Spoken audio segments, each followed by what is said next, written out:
Baik, Assalamualaikum warahmatullahi wabarakatuh. Perkenalkan, saya Adila Afifah dengan NPM 211506153 dari kelas PSTIC. Di sini untuk memenuhi tugas praktikum sistem operasi, saya akan mendemokan kembali terkait eh, praktek yang telah dilaksanakan pada praktikum sebelumnya, yaitu mengenai percobaan deadlock. Adapun tujuan percobaan ini yaitu yang pertama mengetahui apa itu deadlock.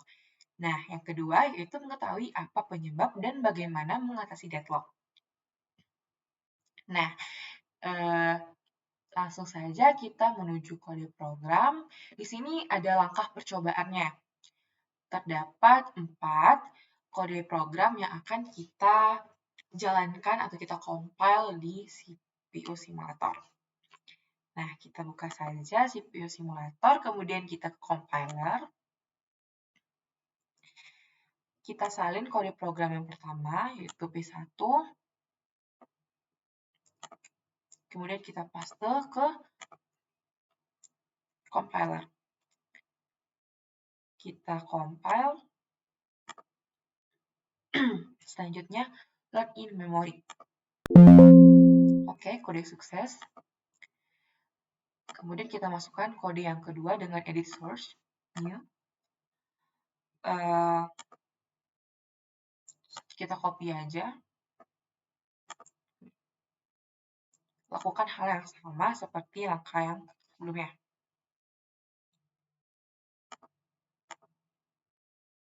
Oke, load in memory. Sukses.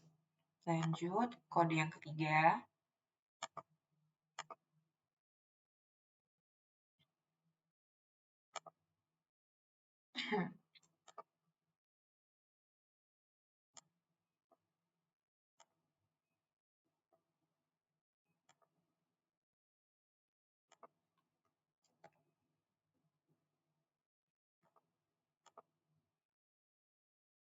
Oke. Dan terakhir kita compile kode yang keempat. Oke, source, new.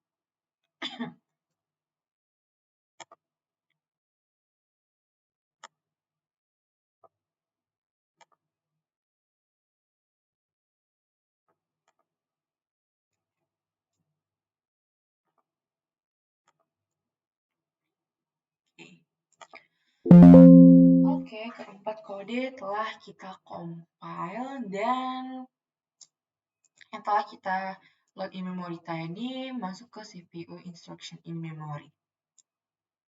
Dan di sini terdapat program list yaitu dengan nama P1, P2, P3, dan P4.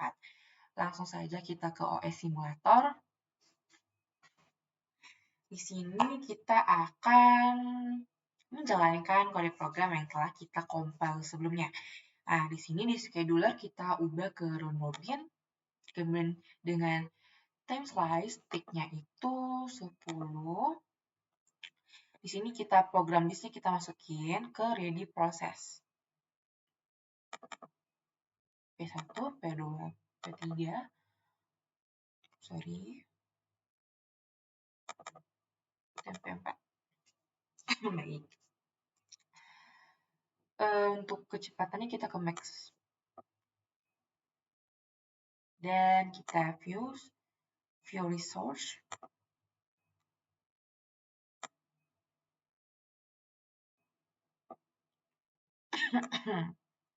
Kita start.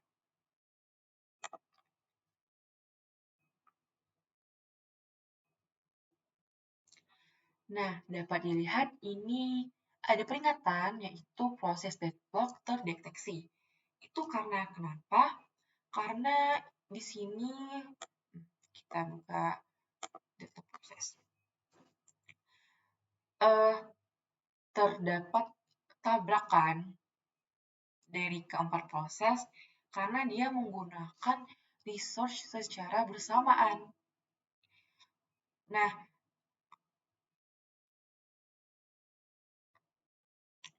di sini kan dapat dilihat use by oleh proses 1, yaitu permintaannya 4, sedangkan ini R2 request-nya 4 juga. Sehingga terjadi tabrakan antara keduanya. Di sini dia sedang menggunakan 5, sedangkan yang di proses ketiga dia meminta 5, request 5. Dan juga dengan R4, dia request 6, sedangkan 6 digunakan oleh proses yang ketiga. Itu mengapa terjadinya deadlock, karena penggunaan sumber daya secara bersamaan dan itu saling mengakibatkan tabrak ya, istilahnya. Oke. Nah, salah satu cara untuk mengatasi deadlock dalam kasus ini yaitu kita harus melepaskan sumber daya di salah satu proses agar dapat digunakan oleh proses lainnya. Kita gunakan release. Nah, otomatis itu proses berjalan secara normal tanpa adanya deadlock. Dapat dilihat tidak ada deadlock yang terdeteksi dalam proses ini. Nah, di sini saya juga akan membahas cara mengatasi deadlock dengan metode yang lainnya. Di sini kita akan menggunakan, sebelumnya kita reset terlebih dahulu.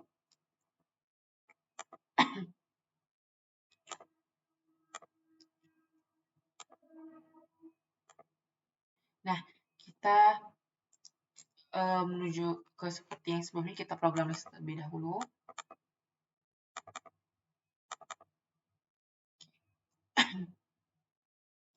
Di view resource, kita gunakan di solo hold and wait. Kemudian kita start.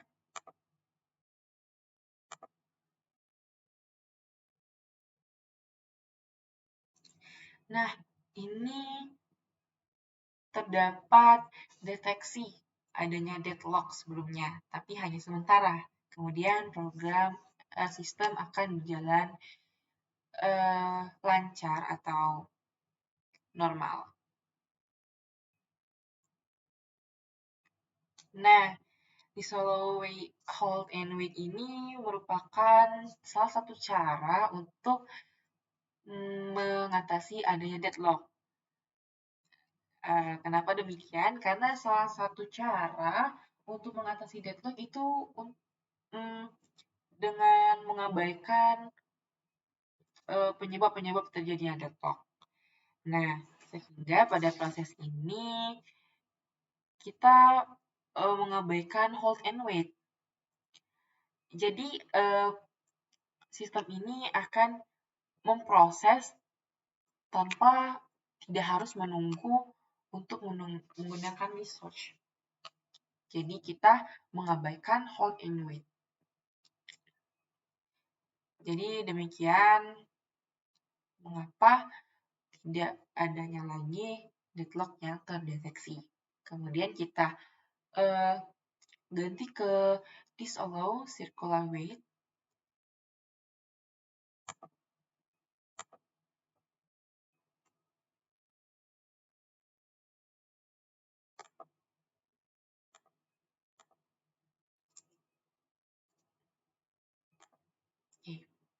Oke, P1, P2.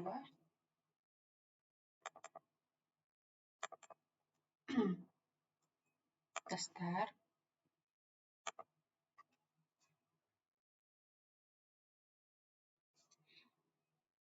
Nah, dapat dilihat di sini proses deadlock terdeteksi. Mengapa demikian?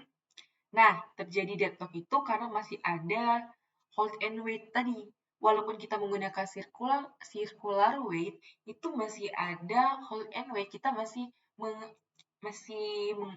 menjalankan hold and wait tadi, sehingga prosesnya itu saling tunggu-menunggu untuk menggunakan research. Jadi, itulah kenapa proses deadlock masih terdeteksi walaupun kita menggunakan circular wait. Kita rilis satu. Yes. Untuk cara menanggulanginya kita rilis salah satu proses.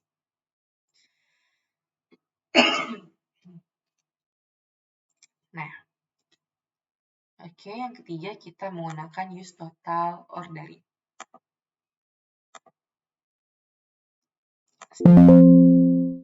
Oh ya, sorry.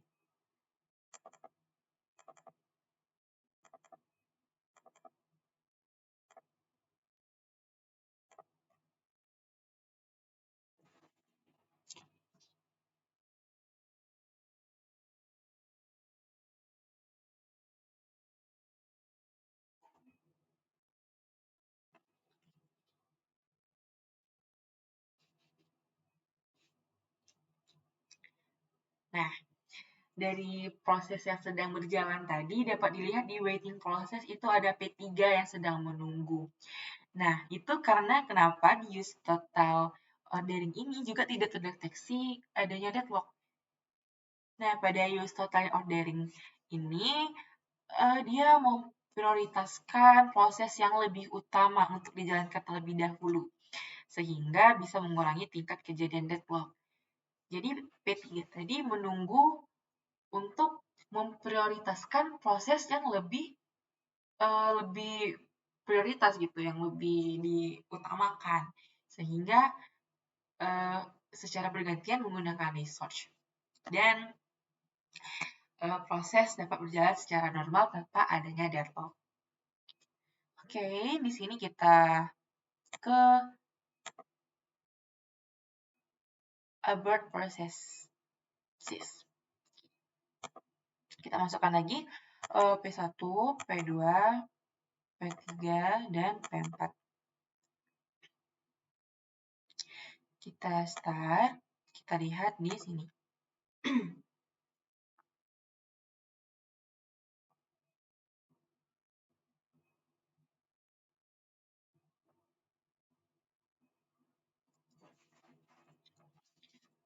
Nah, dari sistem resource ini tadi kita kan lihat tuh ada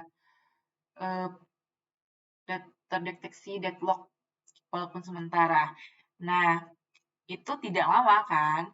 Karena sistem otomatis mengabort atau melepaskan proses yang menjalankan proses lain. Jadi kalau misalkan ada terdeteksi adanya deadlock, sistem itu secara otomatis melepaskan proses, salah satu proses, sehingga proses yang lainnya bisa berjalan secara lancar tanpa adanya deadlock. Baik, kita ke preempt research. Oke, P1, P2, ya, dan kita start.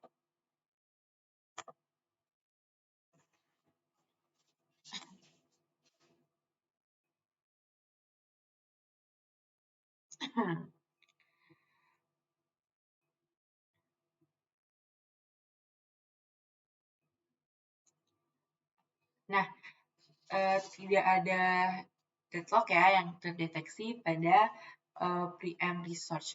Nah, preempt research ini apa sih? Nah, di sini kita bisa lihat di modul research preemptable adalah resource yang dapat diambil atau dilepas dari proses yang sedang memakainya tanpa memberi efek apapun pada proses tersebut. Nah, jadi tadi ada ini ya, ada deadlock sekali, namun tidak lama, hanya sementara karena telah adanya pelepasan resource pada proses dan itu tidak mempengaruhi proses lain. Seperti itu. Oke. Di sini kita ke sini lagi. Kita ke enable. Kita lihat apakah itu masih deadlock atau tidak.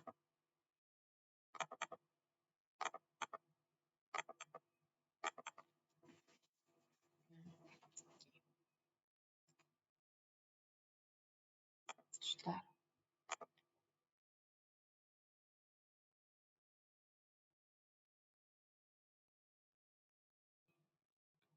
Nah, ternyata di enable itu ada deadlock terdeteksi.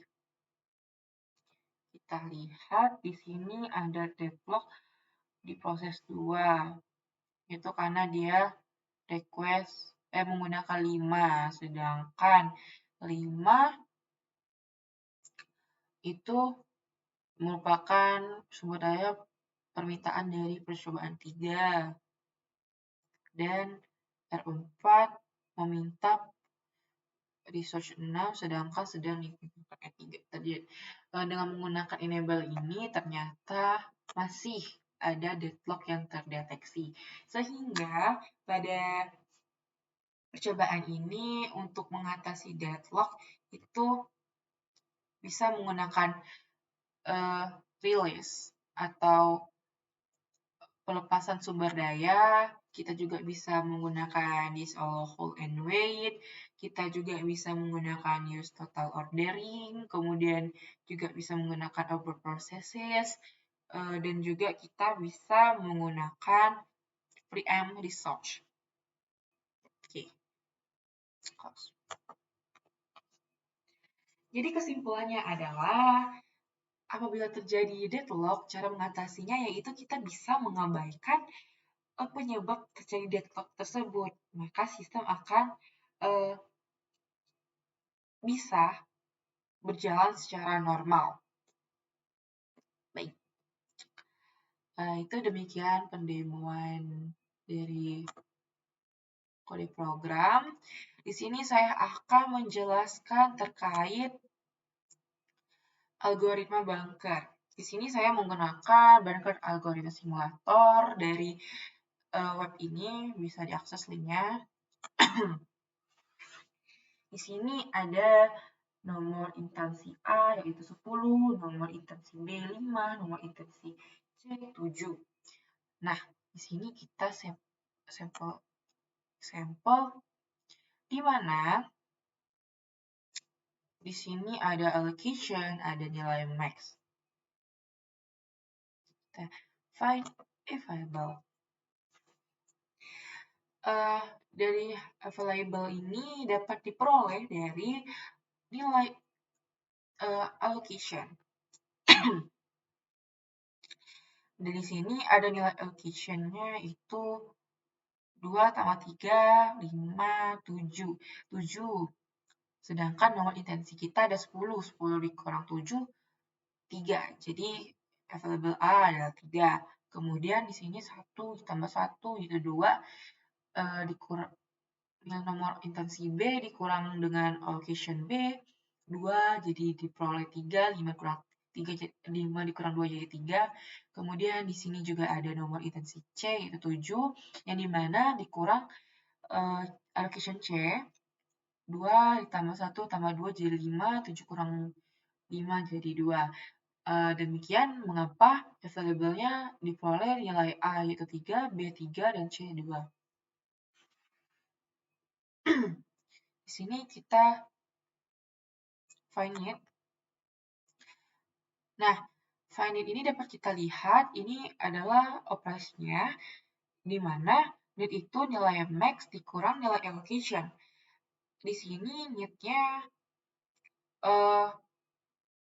pada 0 itu 7 dikurang 0, maka diperoleh 7. Kemudian 3 dikurang 1, 3 dikurang 2,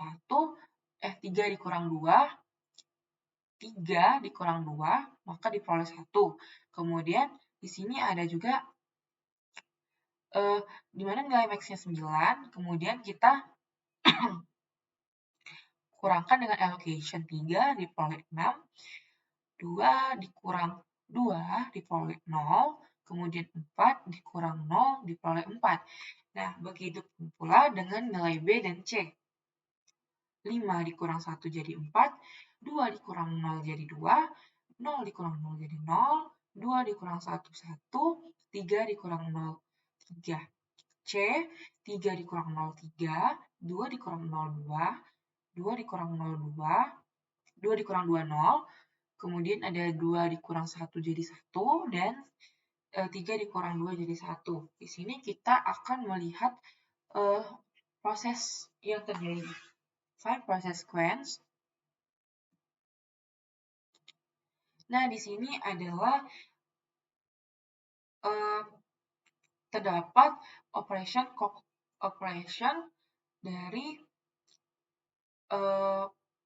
prosesnya tadi, yang dimana P2, P4, P5, P1, dan P3.